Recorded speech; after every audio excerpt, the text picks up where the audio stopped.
Magandang umaga po sa inyong lahat mga ka-farmers. So ito po ang ating harvest no sa ampalaya na Mistisa F1.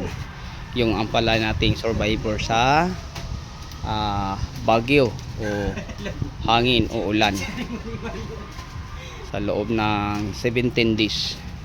So from Luzon, Visayas at Mindanao, kumusta? O magandang araw lalo na sa mga subscriber nating mga OFW at kahit saang panig man no, ng ating mundo. So sa aking mga viewers, subscriber, share at commentator, maraming salamat po sa inyong lahat. So ngayon, ito po ang mga na-harvest nating mga ampalaya no. So estimated natin nasa mga 2 tonelada ang ating napipitas. Kahit pa man mga ka-farmers ay nabugbog sa walang tigil na pag-ulan ang ating mga pananim, ito nakapag-harvest pa po din tayo. So bawat bandol nito mga ka-farmers ay naglalaman po ito ng tag 10 kilo.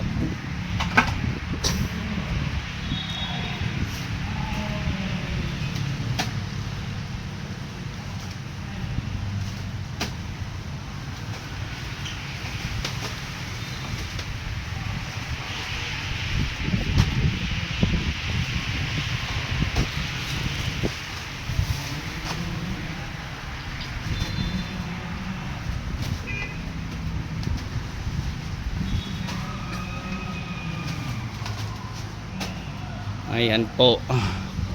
So maganda ang presyo ngayon mga ka-farmers, kaya kung mayroon kang harvest ngayon ng mga ampalaya, talong, sitaw, kamatis, bell pepper, sa panahon na yon jackpot ka kasi napakamahal po. So tumama ang ating tanim na ampalaya sa magandang presyo kasi 90 to 100 ang kilo, ang pick up 90, 100 pagdalhin mo sa bagsakan. Tapos ang talong 1,001 ang bundle, 10 kilo o 110 per kilo. So yun po mga ka-farmers. Tapos pag halimbawa ay quality ang harvest mo na talong, makakahirit ka pa sa presyo. Parang makuha mo pa ang 120 per kilo or 1,002 per bundle. So sa kamatis ngayon mga ka-farmers, maganda din ang presyo.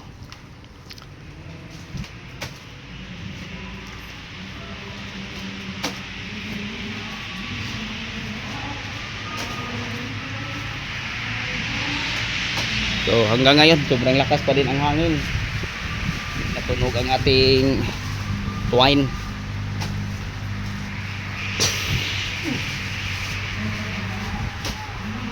Karyonado mo.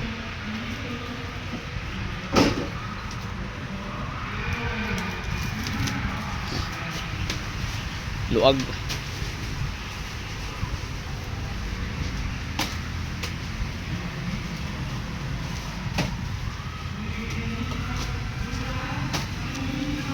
So yan po ang ating mga na-harvest.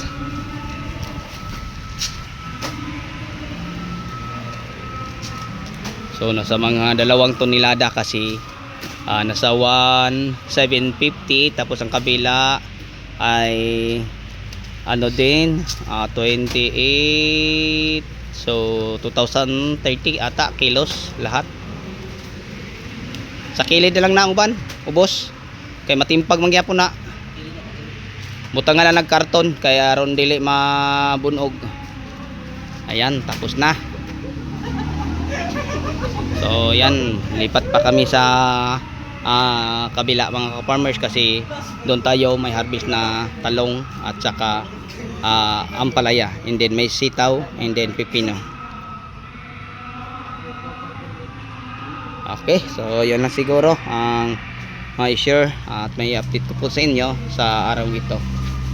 So sa lahat ng mga mahilig sa ganitong usapin about farming, hingi naman po ako ng favor sa inyo. Kung isa kang mahilig sa ganitong usapin, pa-subscribe naman po, pa-like at saka pa-share para marami po tayong matutulungan, dahil yun po ang goal ko, na makakatulong hindi lang sa mga katuba dayo, katong kilira pod basing masandig.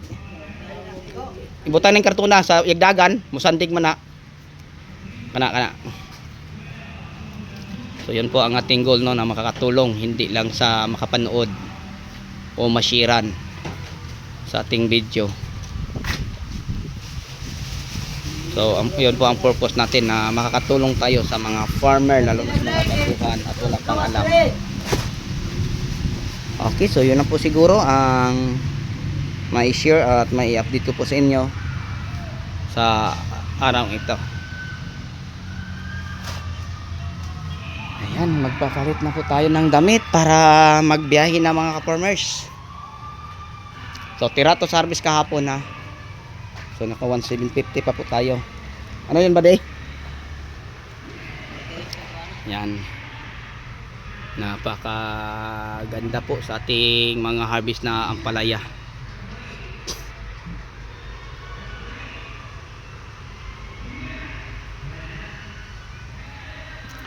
So diretso na kami sa bagsakan mga ka-farmers, kasi parang hindi namin makarga dito lahat, kasi hanggang 1.4 lang, 1.450 lang ang taya sa aming L3.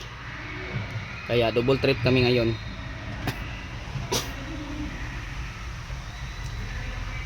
Okay, sa inyong lahat, maraming salamat po mga ka-farmers. So sa ating farm to, ito pa lang po ang ating pinipitasan, ampalaya. And then sa farm 1, ampalaya, talong, sitaw at pipino. Yun po ang pinipitasan natin. So ang mababang presyo sa ating pinipitasan mga ka-farmers ay pipino, tag 40 lang po per kilo. Pero sa ampalaya, talong at sitaw, napakamahal po. Talong 1,100, so tag 110 ang kilo. Sa ampalaya 90, sa sitaw 90. So pag sa bagsakan 100 na. So yun po ang presyo mga ka-farmers. Okay, so sa iyong lahat mga ka-farmers, maraming salamat po. Bye bye and God bless, kasi kami po ay pupunta na sa bagsakan. Bye bye. So yung kamatis natin mga ka-farmers, yan, unti-unti nang nag-survive. Yan, maganda na ang dahon. So bukas papadiligan na natin ng fertilizer ang ating kamatis para gumanda uli ang ating kamatis. So yung mga natitira natin din alagaan natin to mga ka-farmers. So yung mga malalaki na yung umulan, ayan, nakapag-survive. Pero yung maliit na naitanim natin, yan, patay sila. So nasa 10,000 to kapuno, siguro ang natira dito mga 7,000 na lang. So yung 7,000 marami pa yun mga ka-farmers, no? Pag maalagaan lang natin ulit ng maayos. Ayan po. So thank you po sa inyong lahat. Bye bye and God bless.